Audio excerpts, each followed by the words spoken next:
Level 1. The Applicant. You are not a thrill seeker. You are not an explorer. You are sitting at home, looking at a job listing that pays $1,000 a day. You don't just apply for this job. You survive for it. You start at a commercial diving academy. You spend months in murky lakes and indoor tanks learning to weld blindfolded. Half your class drops out. Some realize they are claustrophobic. Some panic when their air gets cut off. Some just can't handle the cold. You are one of the few who make it. You spend years doing shallow dives, inspecting boat hulls, clearing harbor debris. You make decent money, but you hear about the elite tier, the saturation divers, the men who live at the bottom of the ocean for weeks at a time. They make $1,000 a day, sometimes more. You want the money. You sign up for the saturation training. You pass the physicals. Your lungs are perfect. Your heart is strong. You have no idea what you are actually signing up for. Level 2, the Blowdown. You get the call. A 28-day contract in the North Sea repairing an oil pipeline 1,000 feet underwater. You fly to a rig miles from civilization. You meet your crew, 3 other men. You will be living with them in a steel tube the size of a minivan. It is bolted to the deck of the ship. You step inside. The heavy steel door clangs shut behind you. They lock it from the outside. You will not see the sun again for a month. You sit on a narrow bunk as the blowdown begins. The surface crew starts pumping gas into your chamber to match the pressure of the ocean floor. 1,000 feet down, the pressure is 30 times greater than at the surface. Normal air would become toxic. Nitrogen would give you a lethal high. Oxygen would cause you to convulse and die. So, they pump in heliox, a mixture of helium and a tiny percentage of oxygen. Your ears pop incessantly. The air grows thick. The helium changes the resonance of your vocal cords.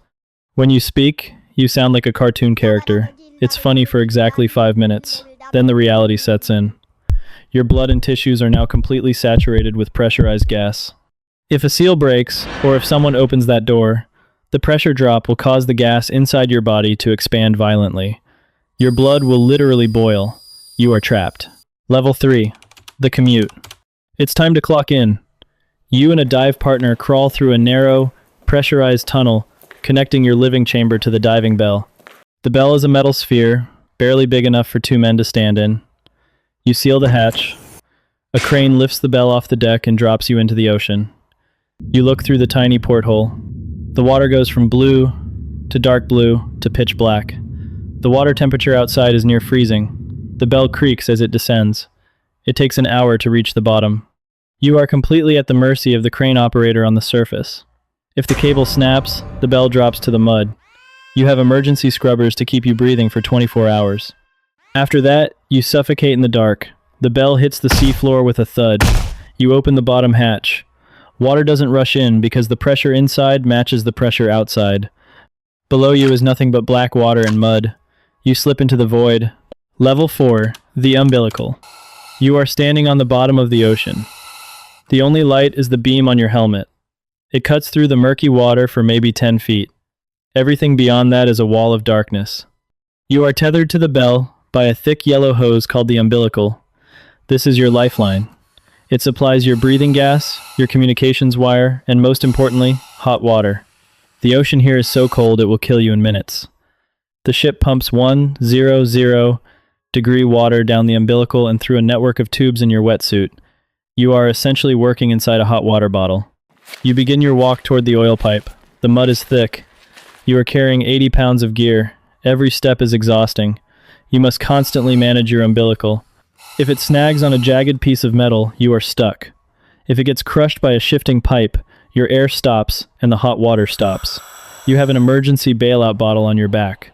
It gives you exactly 5 minutes of breathing gas. 5 minutes to blindly follow your umbilical back to the bell before your lungs burn and the hypothermia shuts down your brain. Level 5. The Silent Killer. You reach the pipeline. You are here to weld a crack in a massive steel valve.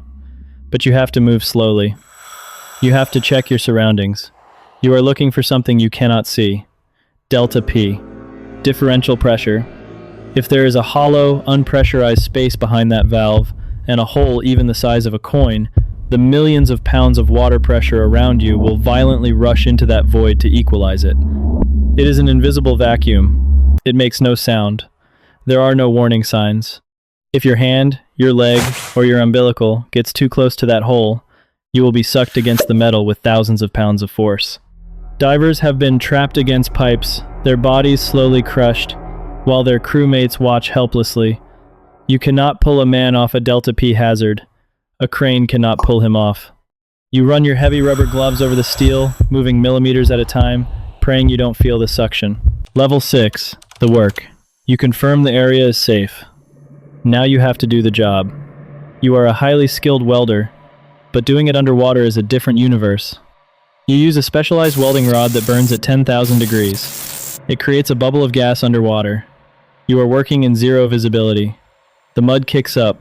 The sparks blind you. You do the job entirely by feel. Your hands cramp. Your muscles ache. You work for 6 hours straight. There are no bathroom breaks. You relieve yourself in your suit and let the hot water flush it out. The voice of the dive supervisor cracks in your earpiece. Your shift is over. You trudge back to the bell, completely exhausted. You crawl up into the metal sphere, seal the hatch, and wait for the crane to pull you back up to the ship. Level 7, Co-habitation. You are back in the living chamber. You strip off your wet gear. You are exhausted, but you can't sleep. The chamber is deafeningly loud. The scrubbers hum constantly. The air is thick and smells like sweat, metal, and damp rubber. You share a tiny metal table with 3 other men. You eat food passed through a small, pressurized airlock called the medical lock. Everything tastes like cardboard because the pressurized helium deadens your taste buds. Hygiene is nearly impossible. You wipe yourself down with wet wipes. Minor cuts get infected immediately because bacteria thrive in the pressurized, humid environment. Ear infections are constant. Skin rashes spread like wildfire. But the worst part is the psychological toll. You are crammed in a metal box with 3 other egos. You can't leave. You can't take a walk. You can't have a moment of silence. You sit there, listening to the high-pitched cartoon voices of your crewmates, trying not to lose your mind. You will repeat this cycle bell. Ocean floor, chamber, sleep every day for 28 days. Level 8, the emergency. It's day 19. You are on the ocean floor when suddenly the hot water stops flowing through your suit because a pump has failed on the surface. Within 10 seconds, the freezing cold of the deep ocean bites into your skin, and within 30 seconds your core temperature begins to drop. The supervisor orders you to return to the bell immediately. You turn, only to realize your umbilical is caught on a piece of scaffolding. You yank it, nothing. Again, still stuck. The cold crawls down your spine, your hands go numb, and you can't feel the carabiners. You breathe in, and the helium strips heat from your lungs. Panic sets in. You have a choice. Stay attached and freeze in 3 minutes, or cut the line, switch to your bailout bottle, and try to find the bell in total darkness with only 5 minutes of air. You pull your knife, and in one motion, slice the thick yellow cord.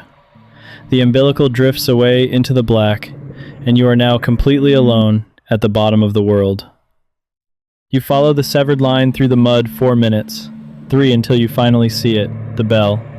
You reach it with 30 seconds of air left, pull yourself inside and seal the hatch.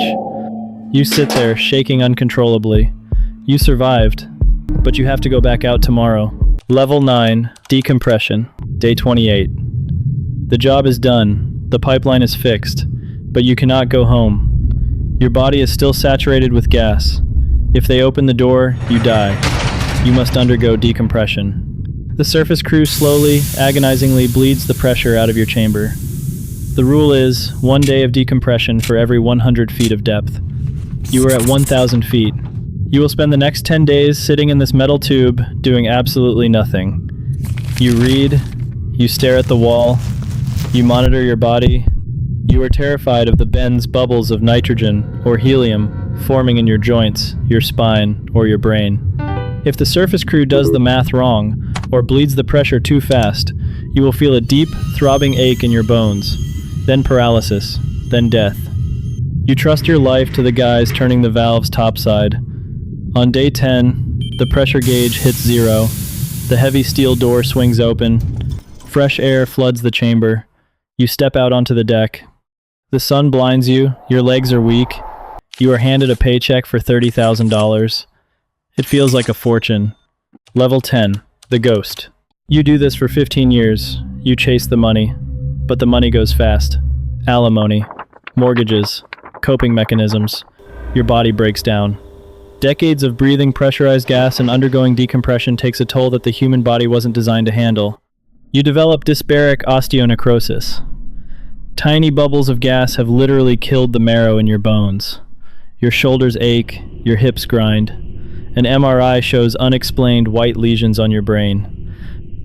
The doctors tell you can never dive again. You are medically retired. You are 45, but you feel 70. You live in a normal house now, but you don't feel normal. You don't relate to your neighbors. They complain about traffic and office politics. You remember the absolute pitch black of the abyss. You remember the feeling of the freezing mud pulling at your boots. You remember the sound of your own heartbeat in the silence of the deep. You did a job most people didn't know existed. You built the infrastructure that keeps the modern world running. But nobody will ever know your name. You sit in your living room, listening to the hum of the refrigerator, wishing you were back in the quiet dark of the ocean floor.